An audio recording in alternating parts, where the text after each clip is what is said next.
so much for showing up at 4:45 in the last session. You guys rock, you're awesome. This is Podcast Creation, Empowering Student Voice. I'm Heather Kelly from Exeter Township School District, which is in Reading, Pennsylvania, the other side of the state.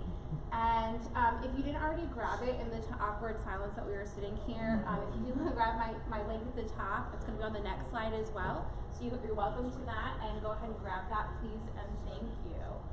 So, I'm an 8th grade English teacher.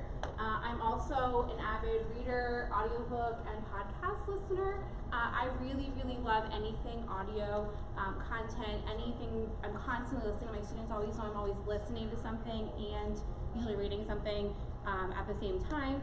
And so I feel really passionately about podcasting and just podcast listening in my own life.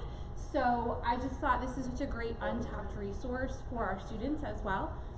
So I'm here to talk to you about that today. I've got my contact information up there. You're welcome to email me. My Twitter handle is there. I'm an aspiring Twitter user. I want to love it. I use Facebook for personal kind of things. So I'm on there. I don't have a lot of content there yet, but you can certainly like to try and build my PLN a little bit. So go ahead, and if you're on Twitter, connect with me.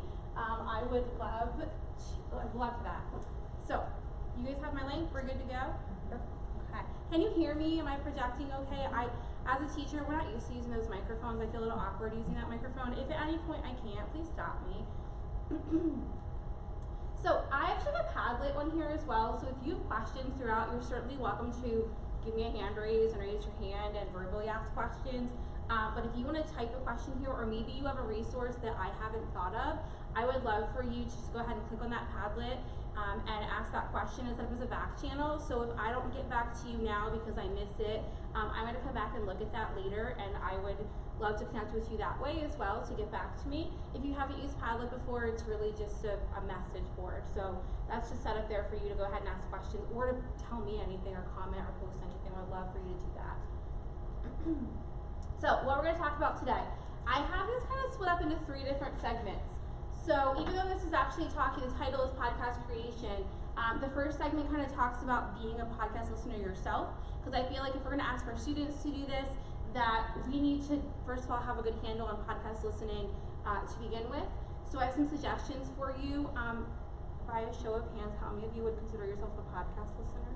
I'm guessing most of you, because you came to this session, probably. And you know, let me backtrack. I got a little excited too. I kind of know who's in here to kind of talk towards that. How many classroom teachers do I have sitting here? Your classroom teacher. Okay, administrators. Okay. Librarians, other specialists. Awesome, cool, thank you. Anyone that I'm missing that wouldn't be in that in the other category? Okay, I guess you're other, yeah. I'm other. Yeah, you know what, and I brought my tech coach here. She's sitting here in the front row. She encouraged me to present today, and so I'm gonna thank you for doing that. So she's pretty awesome. But yeah, so thank you for being here, and podcast listeners though, so that's why you're all here. So I'm gonna talk a little bit, and maybe you already listened to some of the ones that are here, but I have a short suggestion list for you. That's the first thing. The next is student podcast listening, and just practice with it. Students, before we can ask them to record a podcast, many of them have never listened to a podcast. We know that a lot of them are avid YouTubers. Or aspiring, I shouldn't say YouTubers, they're just consuming content a lot of times. So they're doing that, and they're intaking content that way, but many of them really haven't tried the whole podcast thing. So getting them to listen first, we'll talk about that, and then finally the creation piece and what I've done with my students and how I've done that creation piece. So that's kind of how the presentation is going to be split up. Okay, so some great teacher podcasts to try. You'll notice some familiar names on this list.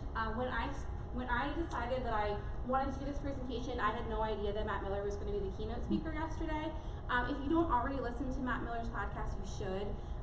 He partners with Casey Bell, and they have the Google Teacher podcast. The Google Teacher podcast. They have just recently adjusted their name, and I'm just going to continue to say that. I also follow the House of Ed Tech with Chris Nessie. Matt has his own podcast as well, the Ditch That Textbook podcast. And you can kind of see, I won't read the list off to you. You might be familiar with those. You might not know that a lot of these podcasts are part of the Education Podcast Network, which is just this network of different podcasts that you can go to and listen to, and they all just kind of belong to this group. And they're actually managed by Chris Nessie, which if you don't follow his podcast, The House of EdTech, he's pretty awesome.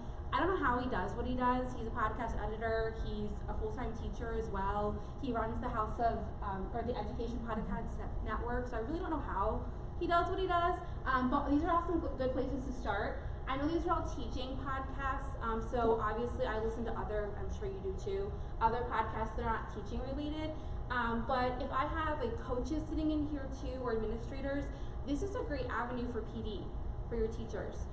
We haven't done it yet in our district, but we've talked about doing like a podcast menu of choices and allowing people to choose, like curating episodes and allowing people to have some choice, teachers coming in having some choice in what they listen to, and then to, as an added bonus, maybe making that into like a wellness type thing, having them be able to listen and walk and then come back and report about it.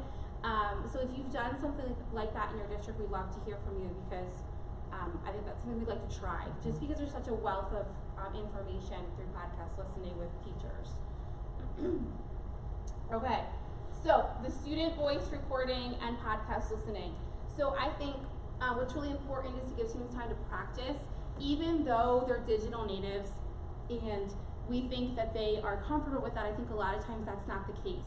And I've sat in sessions throughout, people are talking about Flipgrid and different things, and what do you do when kids aren't comfortable recording their voice, they don't feel comfortable with that. We kind of have to give them a safe place to do that.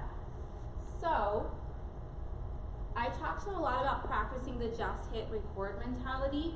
And at the beginning of the school year, what I used was, and you may have, if you follow Matt Miller, you may have seen this. It was through Twitter as well. It was a Slay the Mic Junior Challenge. Not that anything I created.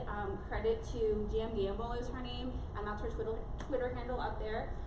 It's still there, so it happened at the beginning of the school year, but it's not something that you could definitely still do it. We actually then use Flipgrid. So even though we're talking about podcasting right now, I wanted kids to have an easy tool to be able to record themselves. And so yeah, they were recording their face as well, and that was a requirement. I know some people say they let students not do that. I required them to show their face because I just feel like it's something they need to get comfortable doing. So I've got links here for you. You can check out my classes, Flipgrid, although I'm not sure, if you click on that, does it let you go there? Look, I don't always know that when you're in district and out of district, does it allow you to click on that?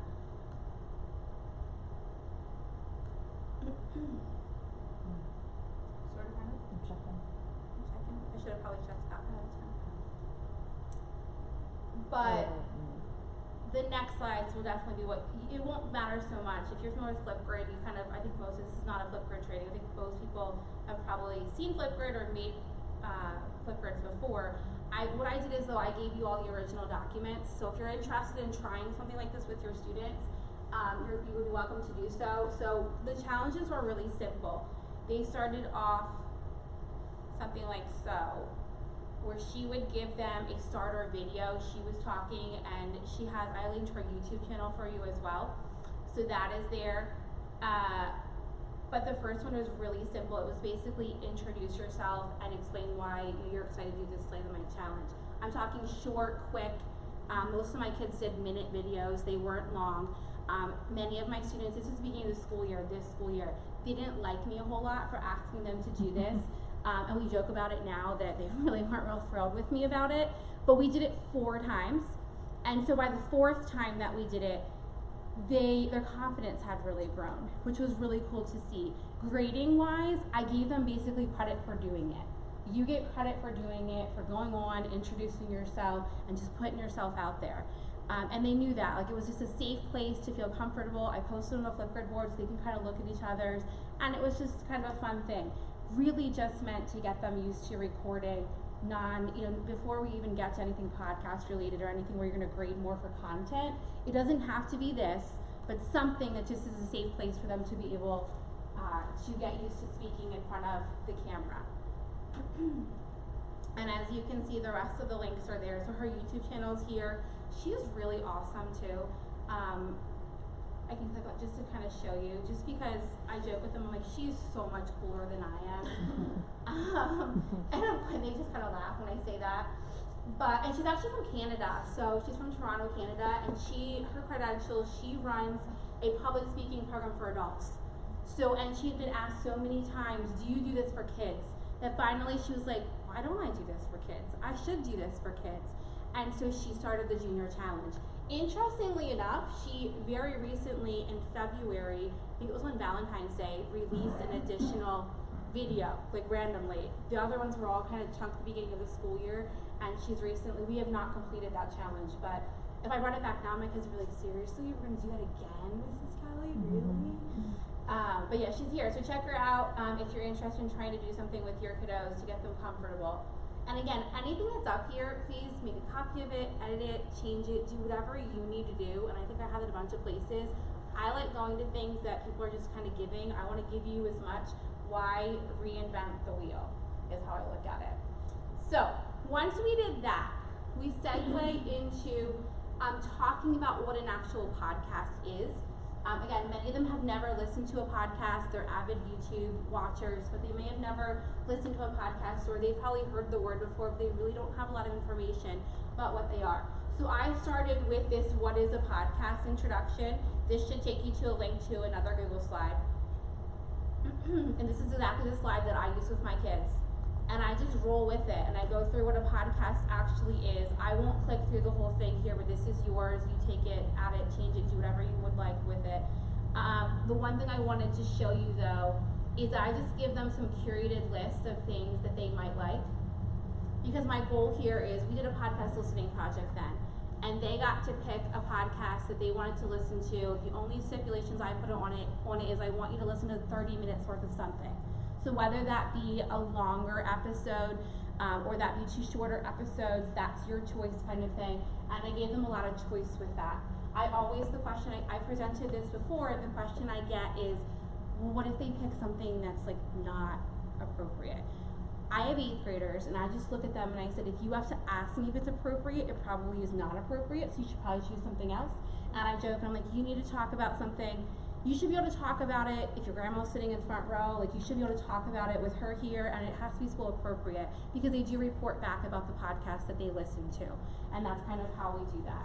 So I don't force them to pick off of my list, but for your kiddos that sit there and go, I have no idea where to even begin, I feel like it's a good starting place for them. So there's also this great podcast listening guide from School Library Journal that's linked there if you're interested in checking that out. It kind of curates podcasts. I think some of these are more appropriate. I'm not an elementary person, so a lot of the ones that I have on my list would be more fitting for middle school. And I will say that's hard though. If you're a middle school teacher, you'll know that it can be kind of hard sometimes to find content that is not too babyish, but is also not too adultish, that might be more appropriate for high school. And so that's something that you kind of have to really be careful about. But this one actually breaks down some other options. There are so many cool options for elementary school. If you're an elementary teacher, there's some great fictional that you could do, like short little clips, and you could run with it. Great fictional choices for you. But that's here as a resource. I won't talk through that. You can certainly read that and look at that at your own time. So again, allow them to explore. I talk through that presentation. I give them time to just check things out. What is out there? A lot of them decide we're a Chromebook school. So a lot of them, and we don't allow, the way our school is set up is they're not allowed to have devices other than their Chromebook in their possession. So it limits a little bit some of the listening, because a lot of times, we're listening on our mobile devices, and so a lot of the apps are kind of more geared towards mobile. So I find that they're already using Spotify. They use Spotify to listen to music. So many of them were surprised to find out that, oh, Spotify also has podcasts. So that's a really great place for them to start, because they already feel comfortable with the platform. So I've really used that a lot. Many of my kids choose to use Spotify. Sometimes they go right to the website, because if you didn't, podcasts, they have a website as well, so I link that for them, and some of them will listen right on the website on their Chromebook, and again, others of them choose to use Spotify. So I follow up with them. I give them some listening time in class. The population that I teach is essentially, so my classroom, I teach 2 sections of a pushing class where I have a learning support teacher in my room every other day. So my population, many of them are not going to go home and spend time on their own, and maybe they don't have the resources to do so, or for whatever reason, they're not going to do that. So for the most part, I give them listening time in class. And again, a lot of encouragement on choice. I already talked about that school appropriateness, all of that. Those are my only really rules that I give them, other than the time limit. So then what I do is I have them report back about the experience. Because the whole idea is talking to other people, and I don't know about you, but as a podcast listener, I find out about podcasts by talking to people about what they're listening to. So I really encourage that with them. And my goal here, again, is to familiarize students with what a podcast is and what they like about it, what they don't like about it, so that when we get to the actual creation piece, they have some ideas about what they'd like to include or not include in their own podcast. So I have them report back about it. I give them a planning sheet for anything that they do. Again, my population is that lower level population, and so I like to have a guide, a planning sheet, so they know what they need to include anytime. Many of them think that they should just be able to hit record and they're gonna sound awesome and they're gonna roll with it, which is comical, but they really do think that. You're laughing and you've probably experienced that. So a planning sheet, so that's there. You can certainly click on that, use that, if that would help you if you choose to do this. And again, I use Flipgrid. So we recorded their responses in Flipgrid. Flipgrid is like super on the lockdown with all the logins. See if I can get in here. I appreciate how they're locked down. So, and I had them report back about the experience, and you can just kind of see their response. They have responses here. Notice my picture is there. That is not a great picture of me. I purposefully, I tell the kids that everything that I ask them to do, I also have done first. And I tend to, I was actually not from this school year, from last school year, and I recorded it at home. It was after, like I said to them, it's post-workout, and I looked at them and I said, I know you don't love this, because you have to put your face out there, and I just said, if I can do this looking like that, you can do this. You totally can. And I don't make it fancy. I want them to see that I'm putting myself out there, and that if I can do it, you can do it as well. So you can kind of see the engagement up there. I just love that Flipgrid tells you how many hours of engagement you have and how much time they've spent watching. But yeah, they watched each other's then, and they didn't rate each other, but they talked about, they recommended podcasts, and that's kind of where we started off. We took it a step further, and we did a reflection sheet as well. I had them watch each other's videos. What did you like? What did they like about podcast listening? What did they not like about the podcast that they chose? What recommendations did you get? Is there anything out there that you might now listen to because they talked about that? So that's the direction that we went with that.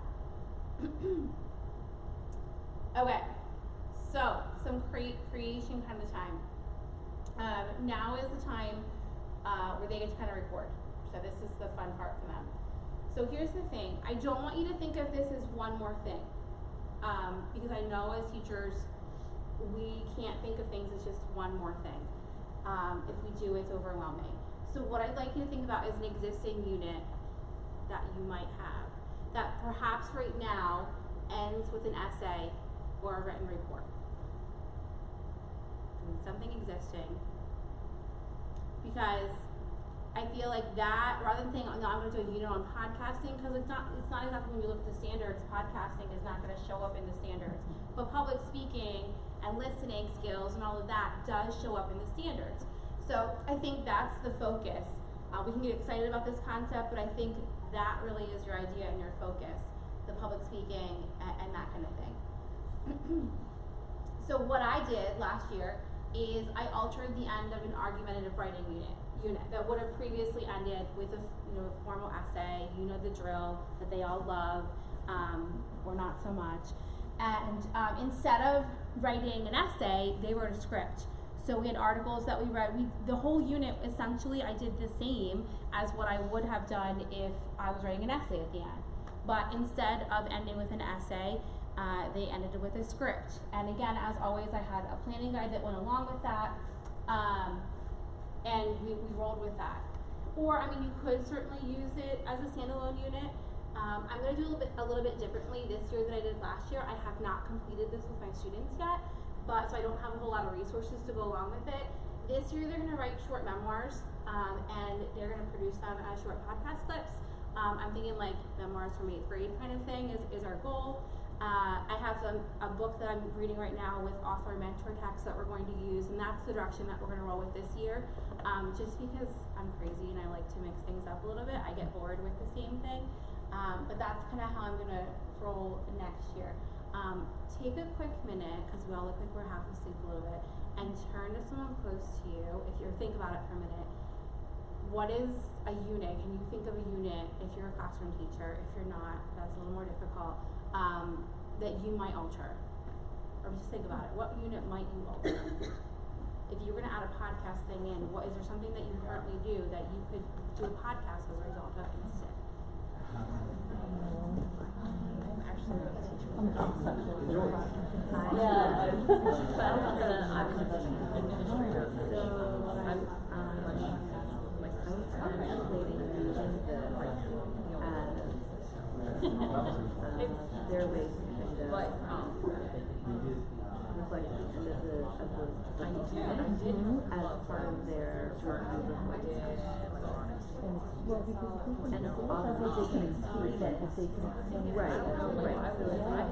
And then that might even be a tool that I think you hear if someone that don't get it. and you can even try literacy limit, and you can try writing and that, and you just about it.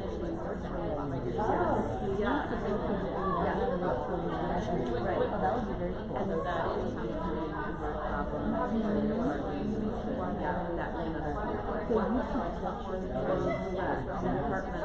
so I don't follow third grade.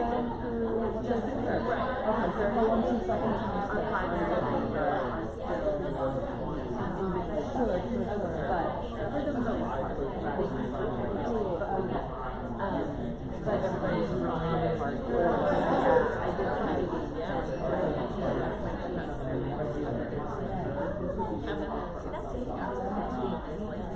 Why aren't we having kids go out and research and you know what I mean?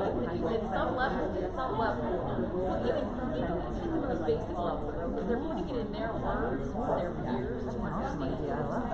And that's not like that might be something like as a teacher. Maybe you want to start getting these kids to start teaching lessons. And obviously you're correcting what they're not, and you're going to edit it before it goes live, but for listening to it, you're going to publish it.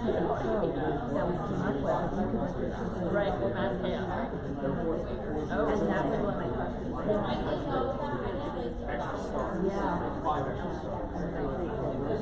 Yeah, it's what okay. Wait, middle school.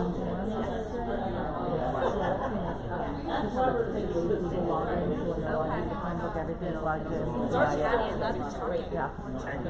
That's talking. Cool. Okay, so I'm gonna put y'all on the spot. And you have fourth grade.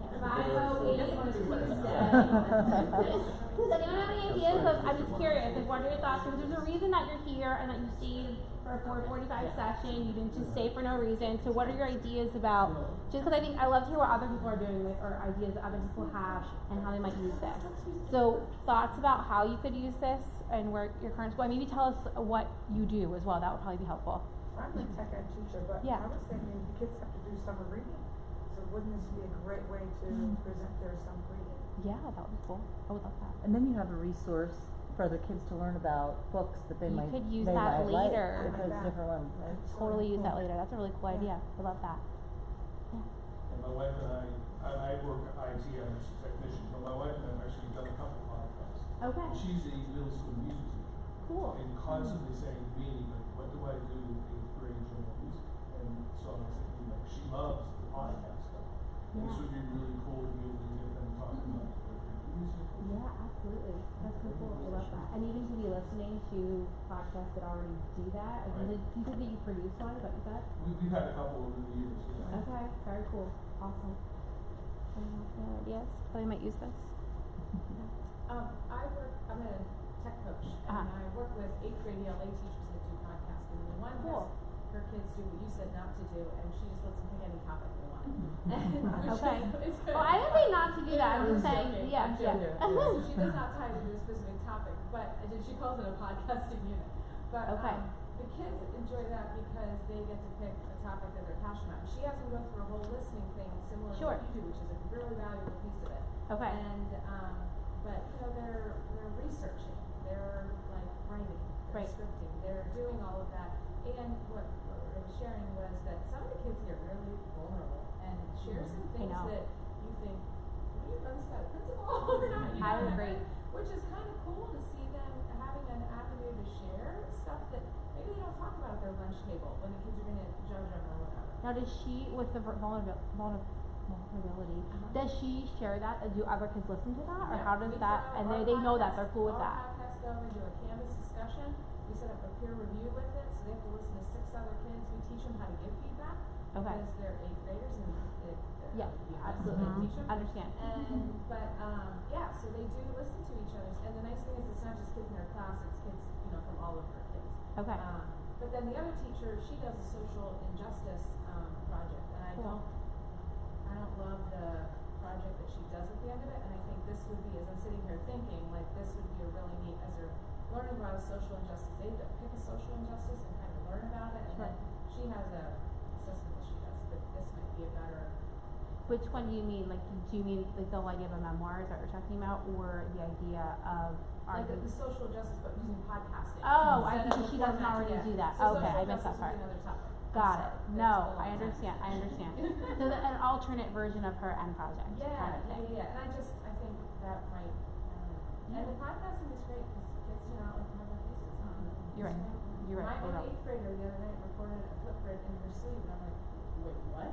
And she's like, oh, somebody else did that, so you can do it. Well, and then sometimes Yeah. they do really weird things. Like I had one girl record in her pajamas at home, and I'm like, why are you doing that? Like we just don't have My that. favorite though is when their pet walks up, and the dog's Yes. as they're gonna, And then they introduce their pet. Yeah. It's great, and they just like don't even blink. Absolutely. They're funny. They really are funny. Goodness. Okay.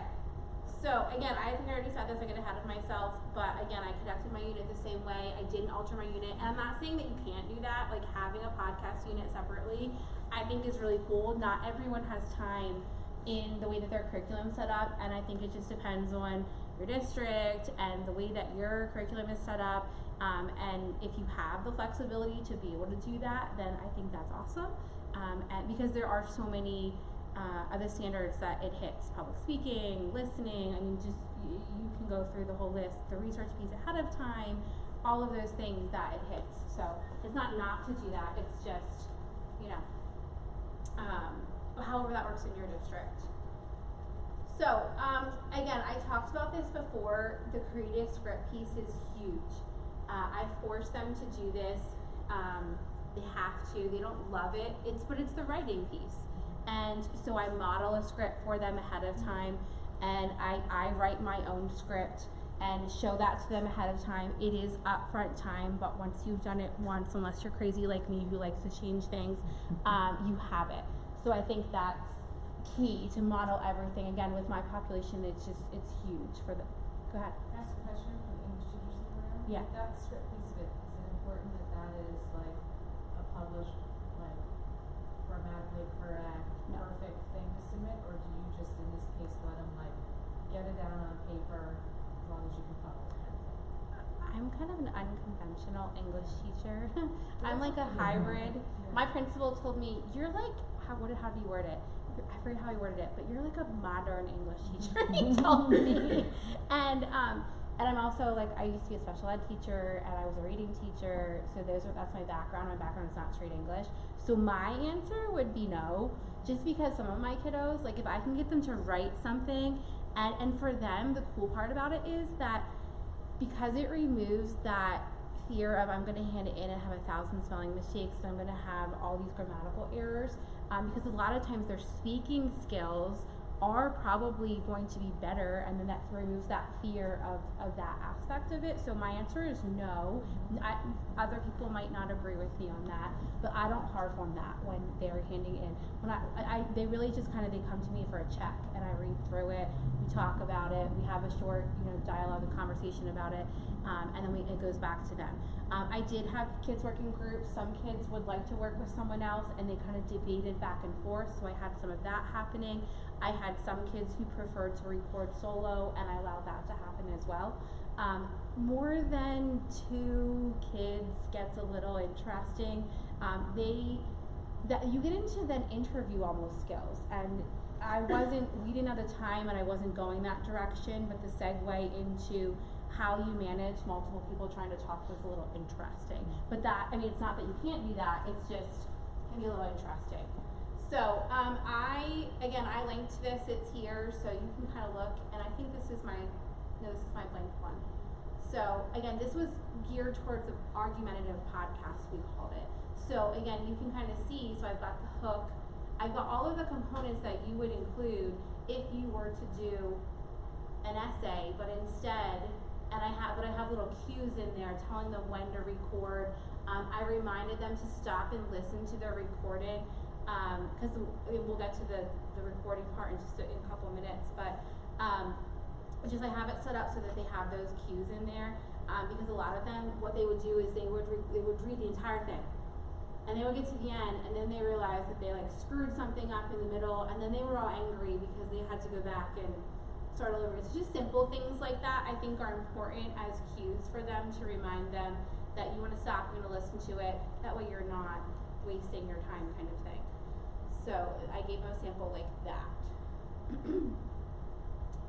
So I also, as I said, I gave them an exemplar. So I do that that's kind of how I roll those. So for most everything that I do, they have an example. I also make it clear, as I told you with the flip grid, that everything I'm asking them to do, I have also done. So this is kind of a goofy example here. I picked the one that I thought no one else would probably, the topic no one else would really choose. And I don't know if you use Scope Magazine, but I kind of love Scope Magazine. And Scope Magazine always does an argumentative piece, and that was our starting. And they take both sides, and they'll present both sides of the issue. And for my lower level kids, that's a really great, easy resource. And then we pulled in some additional outside resources, articles that we used in class. But that was our basis, and that was where we got our topics from. And this one I think was a balloon argument, whether or not you should use the latex balloons or not, because people talk about it polluting the environment and hurting animals and that kind of thing. There's some of that. It's like, oh, okay, what's going on here? So I have my example, and I'm not gonna play it for you right now, but you're welcome to listen to it. But it's here, and I want you to see that it's just a Google Drive link is the way that it's set up. Again, we're a Chromebook school, so Google is our friend. And it's just here, basic. You could get fancier, and we'll get there in just a minute. There's other fancier ways that you can record, but being an English teacher, I'm not really teaching video editing, I'm not teaching lots of editing skills, that kind of thing. If you're in a different role and that's more your goal, then you might want to use something a little bit fancier. But for me, with being concerned about the public speaking part of it and the recording, that's really what I was concerned about. So, some helpful tools. Not necessary, but helpful, I guess is the way I'm going to put it. So it's not like if you don't have some of these things, you can't do this. So some sort of device, obviously, Chromebook, laptop, mobile device. If you're a school that allows kids to have mobile devices, you can record right on a mobile device. I know that podcasters do that because I witnessed it myself. So you certainly can record that way. We use Chromebooks for ours. We also use these soundproof recording boxes. You may have seen them before. I have it linked to the Amazon link. Something kind of like that. They're not wonderful, but they're, yes, Amazon smile, thank you. And they're not wonderful. I shouldn't say they're not wonderful. The kids just get a little crazy with them because these pieces kind of remove in and out. But they do help to block sound because kids get really frustrated. You've got a classroom, I don't know how many you have sitting in your classroom. Mine varies depending on the class that I have. But your classroom is not nearly probably as large as what this classroom is right now. And so it can be difficult to get that recording to happen and not have people interrupting, and they get frustrated. So having this sound recording box is helpful. It does help to block the sound a little bit. You can have kids recording close to each other, and that helps. Again, not required. You can certainly work around it, but it's something that makes the process a little bit simpler. So that's something to think about. And it's not an overly big investment because they can share boxes, and you can switch off and that kind of thing. I was in someone's session earlier, maybe some of you were too, Yeah. where she made these Did she boxes make them? out of the cubes that you put into like an organizer, and then That's just a good cut idea. pieces of foam. It's more work, but depending on your budget, if you need a few of them, Absolutely. you might be able to throw them together yourself. If you Google it, I believe there's people out there with like directions on how to do that. Because like I toyed with that idea and then was fortunate enough that the district purchased some And boxes. I'm sure those are better, but just throwing it out there if somebody wants Right. to try to. But if you craft really one. want to try it and you don't have the budget to do it, absolutely, yeah, that's a really good point. Thank you. Okay. The other thing that is nice, again, it's not necessary, but it is nice. Some sort of basic microphone is helpful. I have this one in my classroom, only because I was lucky enough last year. I wrote a grant, and our foundation, or the foundation in our county of retired teachers, helped to pay for the microphone, so that was pretty awesome. But this is right from Amazon. The simplest thing that you can find, honestly, is just a plug-in. It plugs right into, for us, into our Chromebooks, and it works. So they don't have to do anything else. They plug it in, and it just works. It's instantly recognized by their Chromebook. It does improve their sound quality, and let's be real, it's a cool factor.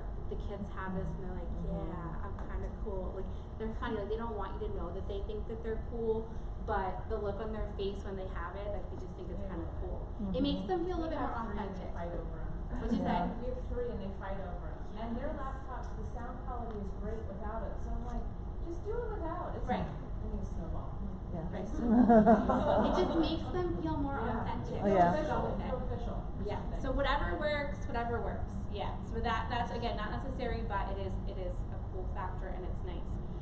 So I didn't know about this. You might already know about this, but you know that your favorite podcast, a lot of times there's intro music that comes in, and you just know that it's your podcast because it's got the intro music. So I actually heard about this on a podcast. I think it might have been the Google Teacher podcast. So if you listen to that, you might already know this, or you just might already know this. YouTube Studio has an audio library. And I was like, this is pretty awesome. I did not use this with my students last year because I didn't know about it, but here it is. Okay, and they've got both free music and they've got sound effects. So, and there's some really hilarious ones. My personal favorite, there's a zombie one, I think, somewhere, which cracked me up. My kids are gonna love that. Oh, aggressive zombie snarls.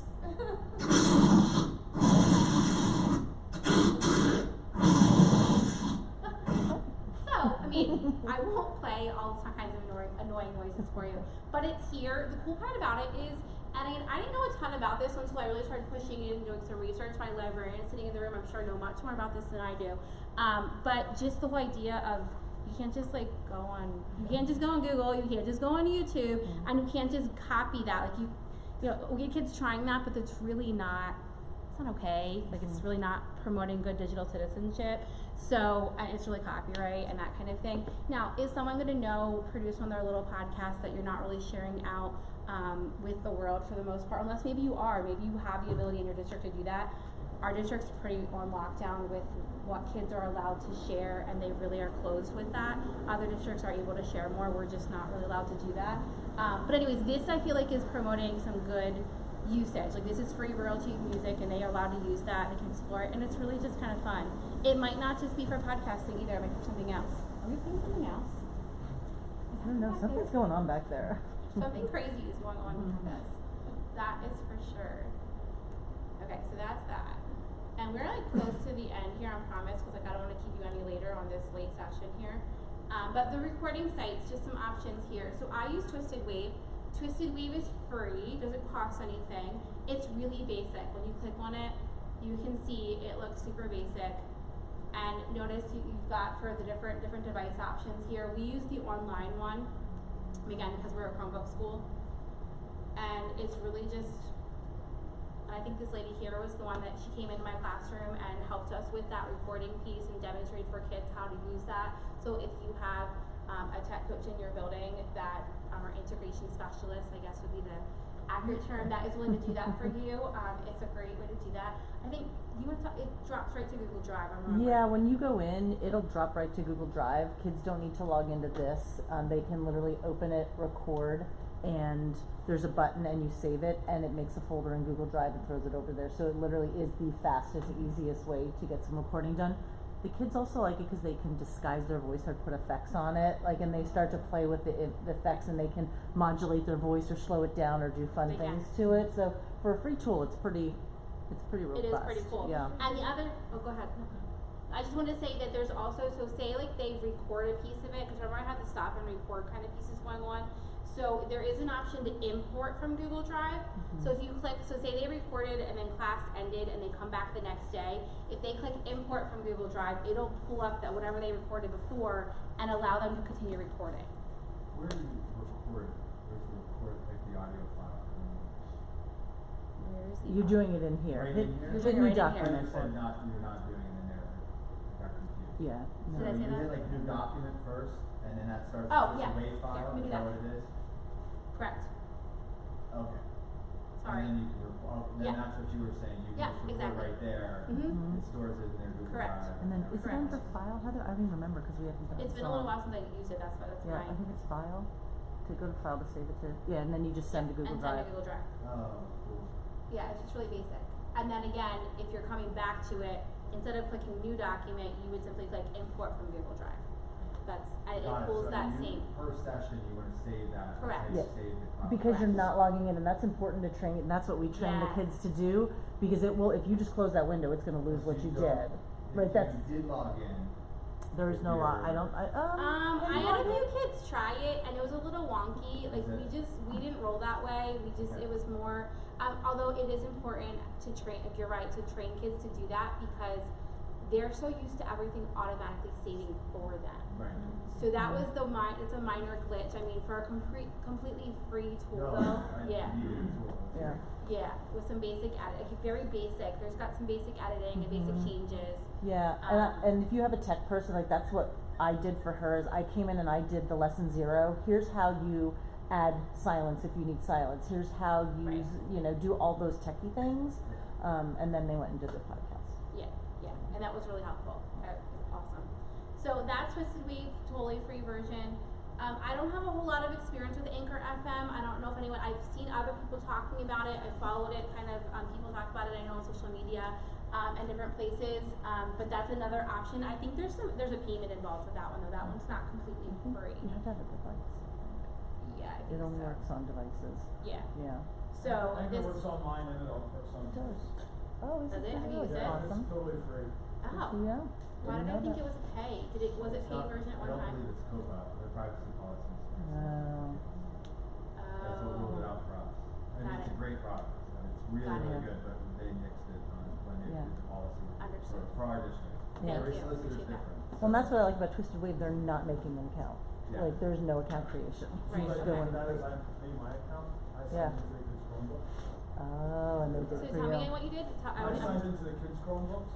Yeah. Under my Gmail, under my account. Okay. And then it automatically links them into my account. So it got sent immediately to you then, rather than it going to them.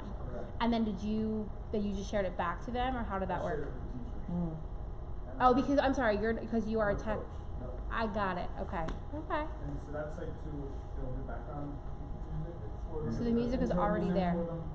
It's amazing. And it's so Okay. simple. That's the Anchor one. Well, maybe Yeah, I'll have to check that out for this But if school it's year. if it's not COPA compliant, the kids can't Oh. log into it. The kids won't be able to log That was into it. 100% That's a lot of- We Here's won't be my able to- thing. I want to put as much on them as I possibly can, and if they can physically do something themselves, that's what I want. So but that is Yeah. cool though. It's a Yeah. cool thing for sure. Maybe for myself, possibly. So WeVideo now has an option to export audio. I don't know a ton about WeVideo. I know this lady here does, and that's Yeah. kind of we were. Yeah, we did the exploring project that. last year and it didn't do this, but does anyone have WeVideo in their district? You now, when you have finished a product, can export audio only. So if you record anything on it, or you just at the finished stage, you can export it and then make that your and send it to Google Drive. Right, we didn't use it last year because it wasn't It didn't a do thing. that last year, yeah. Yeah, it was only video creation instead. If you are an Apple user, obviously GarageBand is another option. I know that some of our music teachers do, I mean, they use obviously for other reasons as well, music. But we do have some Apple spaces in our music department, and I know that they have used GarageBand for similar things. So try it out, use one of the links, questions about any of that. Yeah, but they're here. I mean, I don't think anyone is necessarily right or wrong. They're just different options.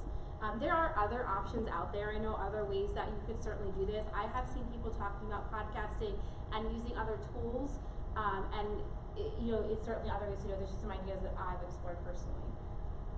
So, really important, I feel like, is to have them have the ability to share this.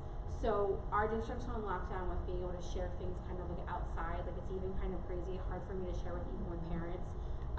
So what I did for them is I had them share theirs in a Google site, and I wanted it to look cool because I wanted them to feel like this is going somewhere and it's going to mean something. So I created this Google site, and once the site was created, I didn't input any of this. They inputted their link, they did all of that, and all of my classes are here. I have 4 sections of 8th grade English. So they can click on it and they can go to any one of my classes and they can listen to their classmates' podcasts. And then all I did, it was real simple, I embedded a Google Doc. So my doc is just here. They went ahead and they inputted their names and their link, and their stuff is just there. So, and then they could go in, and then we, just like with the listening project, we went back in, we had them listen to each other's podcasts, and we had them report back about it, do a reflection sheet kind of thing, and talk about what they liked about their classmates' podcast. So we really kind of flipped it and turned that into a listening experience as well. So, I do have, oops, did not want to do that. So I have some kiddos from this year that I'll share with you. So this is actually they're both 8th graders this year. This is their report back about the listening experience, and they just had some really cool things to say. I get excited when kids are talking about things that they listen to and things that they're excited about. So I'll just go ahead and share a page with you. It's real short. And I have her permission to share this. Hello. I, like many others, chose the podcast Criminal, and also, like many others, I chose to listen to it on my Chromebook. And I chose this because, 1, it was easy to find because it was on the suggestion list. And number 2, I thought it was kind of eerie and I like scary stuff, so I thought, sure. And I chose the episodes Money Tree, which is 22 minutes and 52 seconds long, and then A Bucket, a Mop, and a Sledgehammer, which is 27 minutes and 55 seconds long. And Money Tree is basically about a family going through identity theft, and no one really did anything about identity theft back then, so they kind of just had to live with it. And then the daughter of the family grew up and found out her identity was also stolen, and she finds out more and more about the identity theft, and especially after her mother passes away, and uncovers all these different things. And she even gets some laws passed about identity theft, which is also pretty cool. And then A Bucket, a Mop, and a Sledgehammer is basically about an Australian trans woman finding a job by creating her own business because she couldn't find them anywhere else. She made her business by cleaning up the crime scenes after the police had investigated, and she was one of the first people to do this, so it's pretty cool. And she would make it like new, clean out everything, obviously that's her job, and she wouldn't let anyone on her crew work on a house if they knew the victim, which is also pretty cool because you don't want your last memories to be cleaning up that mess. And then I enjoyed the experience of this podcast, and also any podcast, because it's just fun to listen to, and the narrator, she's really good. And then I would recommend this, but it's not like Puppies and Rainbows, obviously, so you kind of have to enjoy kind of like scarier topics or more dark topics.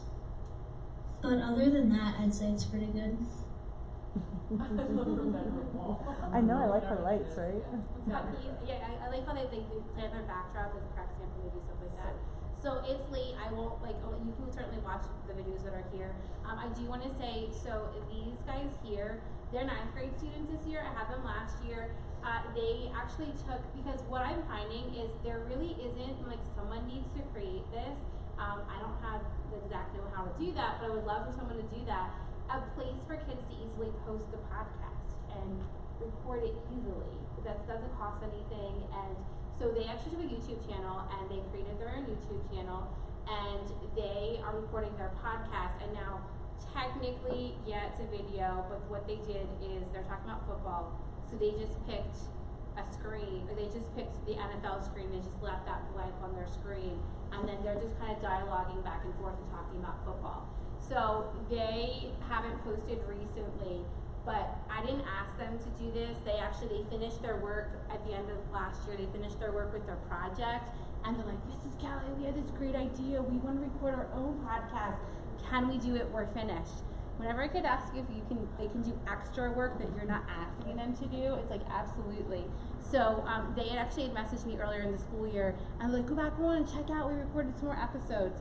So for me, like when you've got kids that are excited, and I'm telling you, Keith and Joey they are the least likely pair that you would think would be going outside of school. They had even talked about maybe purchasing a microphone that they could use if they were that serious about it. And they would be your least likely kiddos. Like the one of them for sure came in as an 8th grader as a complete non-reader, and left as a reader and was excited about doing this. So if kids like that can get excited about it, really I just go, anyone can get excited about doing something like that. So that's really, I love doing different things because you get your population. Sometimes you're surprised by who runs with something, and I'm all about that, appealing to as many people as we can. So that's really the end here. The reason I love this so much is because I feel very strongly, again, from being a former special ed teacher, and just being just who I am as a person, that not every student is going to be an avid reader. I know that.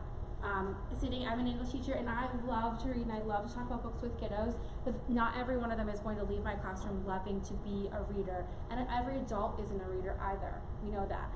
But everyone should be able to access content in a way that fits their needs. So podcasting, for some people, that might be how they get their content. I'm married to someone who hardly reads. He doesn't read books. He reads magazines, maybe, and how-to manuals, but he doesn't read. And he's married to an avid reader. So everyone deserves a way to be able to get their content. And so if we can catch some kids with podcasting, then I think, the more, the better, that we should definitely do that. So that is pretty much the end. I've got just my contact information at the end. Someone had mentioned that my link, because it was published, they can't make a copy of it. So what I will do is I'm going to I'll post back in the Padlet the link that you can copy. So I'll make sure that it's there. Thank you for alerting me to that. I appreciate that. And this is the end. My contact information again. And again, anything that you want, please grab it, make a copy of it, and I'll make sure that link is there for you. I didn't go back to, I guess I could go back to the Padlet. Is there anything else that people wanted to, I didn't look at it. We'll do that last, and then that's pretty much, and any other questions that you might have.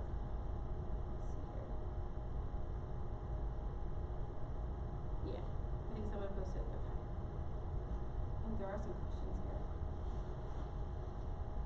Okay, what would you consider to be the biggest challenge to create a podcast with elementary level 3rd graders? So I don't teach elementary school, and I have a 1st grader. I think that I'm guessing the writing piece of it and how the content,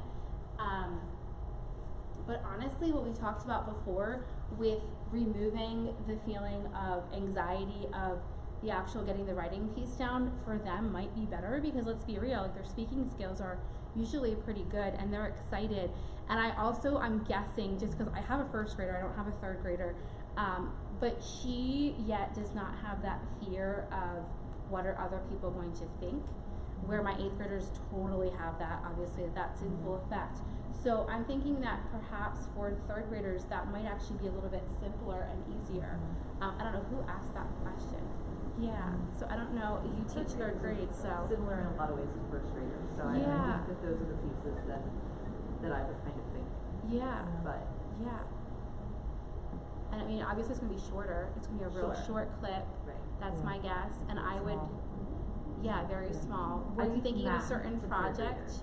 Well, Okay. I teach math to third graders. Teach math. I'm departmentalized, so I teach math all day to third grade. Okay. And What do I you was think- contemplating using it with, we do a lot of work with word problems. Yeah, I And love that.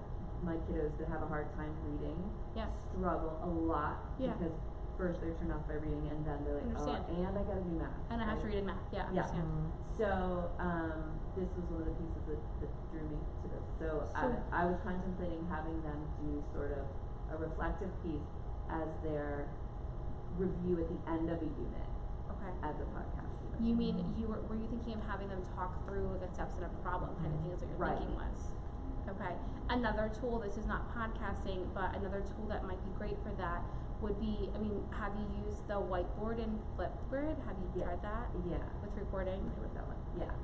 Did you, I just as thought. Sure. Yeah. I don't know, Okay. that they could maybe, the problem could be on there, but maybe that's the part you're trying to miss, I don't know. Have a piece to show with. Yeah. Yeah. Okay. Yeah. Go to the Educator Podcast Network quick. Just do it, sorry. Why? Because, just do it. So go back to your, Go back to that. yeah, go back, well, I don't know which side, now forward, I guess. Oh, it was forward, yeah. Click on Education Podcast Network. I'm just making Reach, sure. reach me. Let's go back. It's there. Oh my It's there. I wasn't gonna say that, but. I'm gonna, cause I brag about you. So I told you I kind of geeked out when I found out that Matt Miller was coming. So I went to his question and answer session, and there was only like 20 people in the session, and you were in the session, and so I got to chat with him, and I just said, "Thank you so much for being here. I love podcasting. I'm here today presenting because of listening to your podcast." And he's like, "So you podcasted in the classroom?" I was like, "Uh huh." He's like, "Would you talk to me for a quick 5 minutes about it right now?" And I was like, "Yes, sure, of course I would. I can't even handle that it's here." It is? Can we listen to it? By Matt Miller, yeah, he interviewed me yesterday. Yesterday, like we recorded it yesterday, and the reason I said I know that happened is he just recorded me on his phone. So I'm excited. You guys care? You don't have to say, but I'm excited. I haven't heard Have you guys checked out the NPR Student Podcast Challenge? I've heard of it, we haven't done anything with it. Yes. So that's a good Mm. one. That That's is. kind of mirrored ours, but. Awesome. I've never made the deadline though. That's my issue. No, Although no, I listened to the even winners if last. you use their resources. I know. I listened to the winners last year, and I was like, oh, Yeah. my kids could have done that. Yeah. Do you know what I mean? I want Thank to play you this. for everything. Yeah. What was it, NPR? NPR. NPR student podcast. Challenge. It's like the deadline's kind of this spring or sometime. Cool. They have a deadline. Oh, and then they have those Winners resources get for broadcast. teachers on They it. have a lot of great resources. Thank you everyone for staying and for coming. Thank you very much. Thank you. Awesome. Good job, Thank you Heather. so much. Okay, so I don't know if it's here. Where is it? Yeah, absolutely. Was it in it? Right there. Oh, good. No? Where? Is it? Scroll down. I don't know. I don't know where it went. You don't have to say it for me to listen to this, but I just got really excited. Listen on Spotify. Listen on Spotify. 6 minutes. Thank you. Yes, Thank thank you. you. Oh gosh. Do you have a? I do. You know, I don't have to do this now. You guys can look it up. I'll listen to it on my own time. She's like, no. Yeah. Okay. Thank you so much for coming. Contact information. I'm gonna post the link for you all too. Thank you. Good luck. Thanks. Yeah.